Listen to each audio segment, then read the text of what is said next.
एक मुलाकात आपके साथ कार्यक्रम को दर्शकों ने बहुत सराहा है। हेलो रायपुर की इस पेशकश में आइए आज मिलते हैं शिक्षा क्षेत्र में अपना जीवन समर्पित करने वाले समर्पित शिक्षाविद स्वामी विवेकानंद तकनीकी विश्वविद्यालय के कुलपति डॉक्टर B.S. स्थापक जी से। अपनी बात की शुरुआत उन्होंने सरल शब्दों में अपनी जीवन यात्रा के बारे में बताकर की। यात्रा तो शुरुआत हुए 72 वर्ष होने जा रहे हैं और शिक्षा प्राप्त करने के बाद में प्रोफेशन में मूल रूप से में आया तो तकनीकी शिक्षा का ही वो स्वरूप था जिस नियति ने मुझे दिया और सन 1959 से लेकर के अभी तक अनवरत रूप से तकनीकी शिक्षा से जुड़ा हुआ हूं।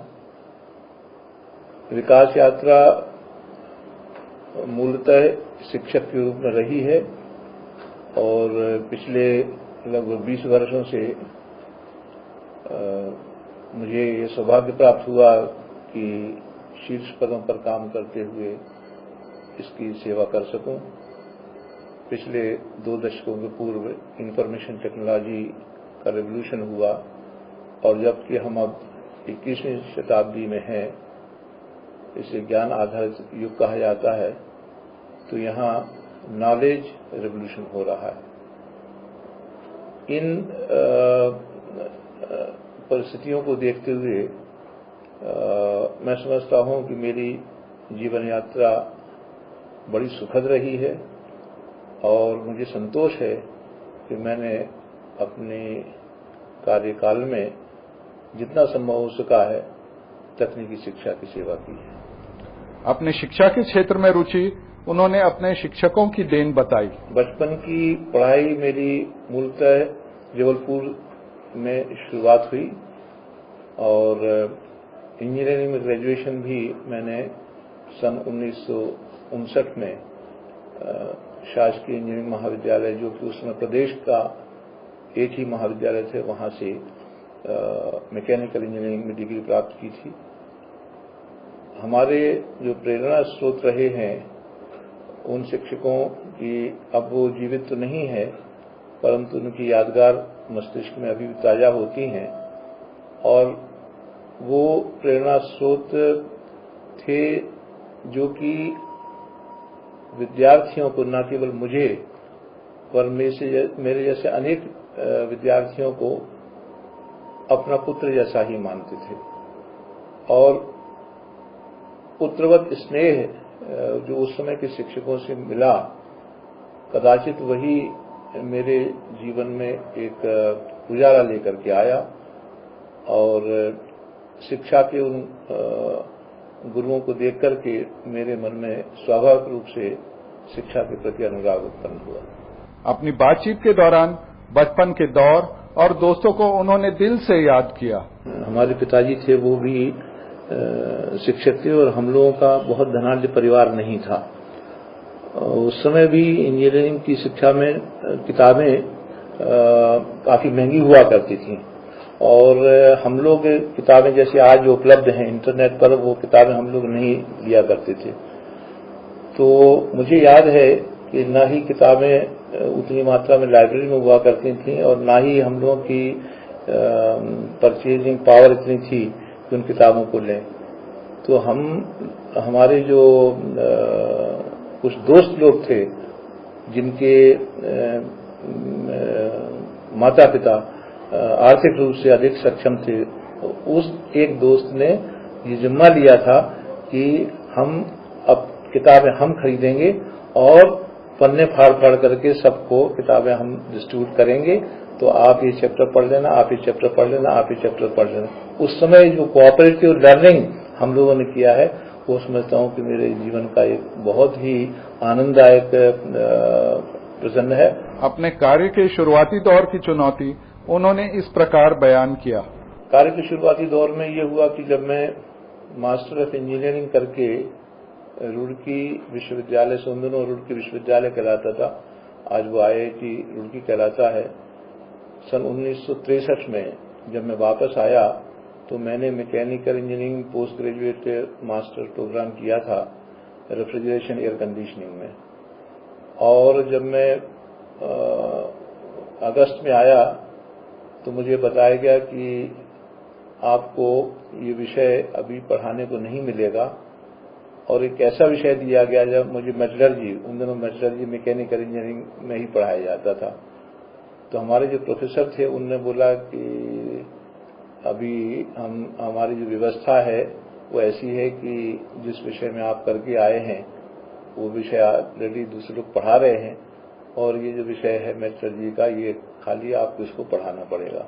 ये मेरे लिए जीवन की सबसे बड़ी चुनौती थी, और मुझे लगा कि जिस विषय को मैंने मास्टर इंजीनियरिंग में नहीं पढ़ा है उस विषय को मुझे पढ़ाना है। कैसे पढ़ाऊंगा, शुरुआत कैसे करूंगा, परंतु मैंने निश्चय किया कि इस चैलेंज को मीट आउट करना है, और स्वतः मैंने वो विषय पढ़ करके फिर विद्यार्थियों को पढ़ाया।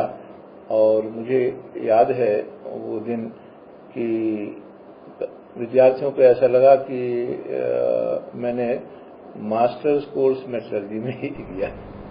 जीवन में आगे बढ़ने के लिए कई बार व्यक्ति को त्याग करना पड़ता है। इस बात को स्थापक जी ने परिवार के साथ जोड़कर बताया। कुछ ऐसे मोड़ आए जहां की मुझे निर्णायक डिसीजंस लेने पड़े।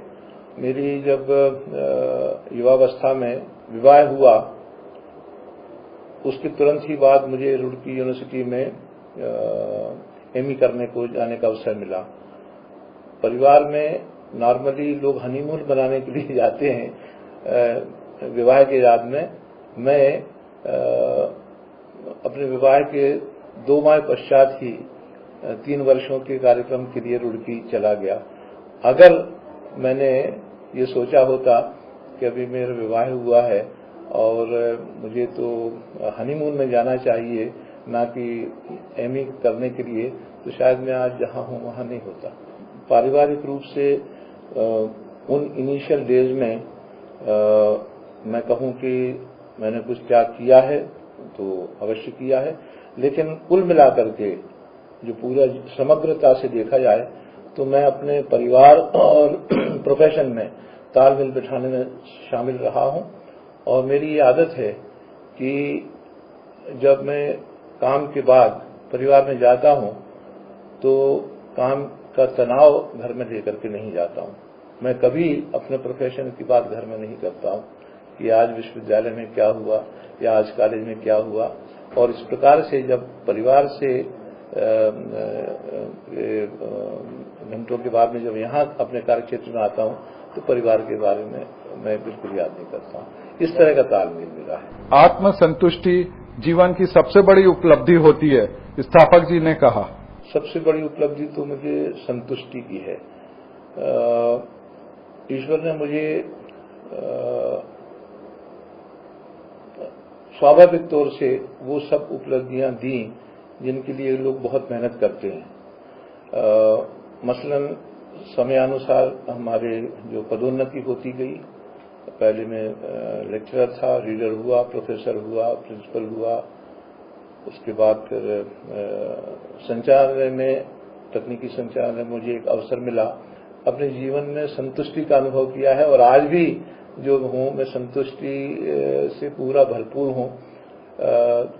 कुलपति का जो मुझे कार्य मिला, मैं समझता हूं ये नियति का की देन है, ईश्वर की देन है, और उसको मैं सेवा भाव से कर रहा हूं। जनसाधारण एवं युवा वर्ग को तनाव से बचने का गुरु मंत्र आपने दिया। आज जनसाधारण मैं समझता हूं कि विशेष तौर से युवा वर्ग बड़े तनाव में जी रहा है।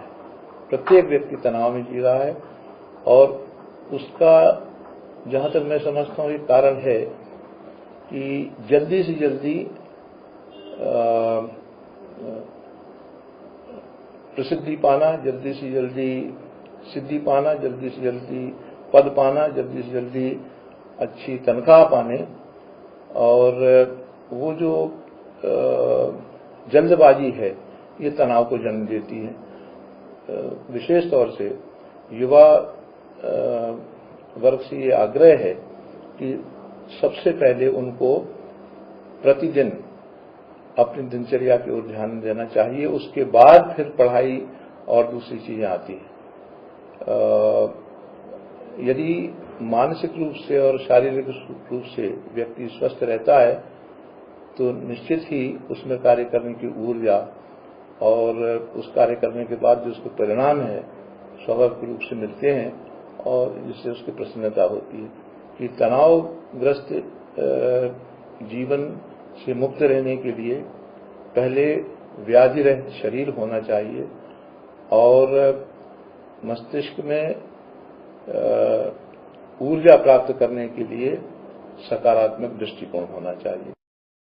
श्री स्थापक जी ने बताया कि स्वामी विवेकानंद के अनुसार अच्छी शिक्षा वही है जिससे व्यक्ति स्वयं पर निर्भर हो सके और नौकरी न मिलने की स्थिति में भी अपना कार्य प्रारंभ करने में सक्षम रहे। जो हमारे शिक्षा का भौतिक जगत में एक बड़ा भारी मापदंड है कि शिक्षा प्राप्त करने के बाद में उसको अच्छी नौकरी मिलेगी कि नहीं मिलेगी, ये विद्यार्थियों का और विद्यार्थियों के अभिभावकों का यही एक नजरिया रहता है कि भले वो एमएससी कर रहा है, बीटेक कर रहा है या एमबीए कर रहा है, उसको अच्छी से अच्छी नौकरी जल्दी से जल्दी कब मिलेगी। विश्व में, हमारे देश में स्पर्धा बढ़ती जा रही है और जितनी संख्या में हमारे नौजवान शिक्षित होकर के इन महाविद्यालयों से निकल रहे हैं उस तादाद में नौकरियां तो है नहीं। तो आवश्यकता इस बात की है कि इन विद्यार्थियों को नौकरी के पीछे न जाकर के स्वयं एंटरप्रेन्योर बनना चाहिए, जिसको इंग्लिश में बोल सकते हैं कि सेल्फ एम्प्लॉयड होना चाहिए। और सेल्फ एम्प्लॉयमेंट के लिए जरूरी है कि वो सब जो उनके अंदर प्रतिभा है एंटरप्रेन्योर बनने के लिए, वो प्रतिभा का जागरण होना चाहिए। शासन की मदद से छात्रों को उद्यमी बनाने की पहल के कार्यक्रम को भी उन्होंने विस्तार से समझाया। देखिए, जहां तक शासन है, शासन इस बारे में बहुत जागरूक है। भारत सरकार का जो साइंस एंड टेक्नोलॉजी मंत्रालय है, department of scientific industrial research, उसमें टेक्नोप्रेन्योर प्रमोशन प्रोग्राम एक बना हुआ है और वो वित्तीय सहायता प्रदान करता है। मैं आपको ये बताऊं कि हमने भारत शासन के साथ संपर्क करके इस विश्वविद्यालय को technopreneur promotion programme outreach centre की हैसियत दिलाई है और ईपीपी आउटरीच सेंटर, इस सेंटर के माध्यम से न केवल हम अपने विद्यार्थियों, न केवल हम अपने शिक्षकों, वरन ग्रास रूट लेवल पर जो भी इनोवेटर्स हैं, क्रिएटिव लोग हैं, उनको प्रोत्साहन दे करके, उनको सलाह दे करके और भारत शासन के पास जो पैसा है उस पैसे को उनको दिलवा करके उनको सक्षम बनाना चाहेंगे कि वो नौकरी के पीछे न भाग करके उद्यमी बने। तो ये थी प्रसिद्ध शिक्षाविद श्री बीएस स्थापक जी के साथ एक मुलाकात। फिर मिलेंगे छत्तीसगढ़ की एक और शख्सियत के साथ और करेंगे एक मुलाकात।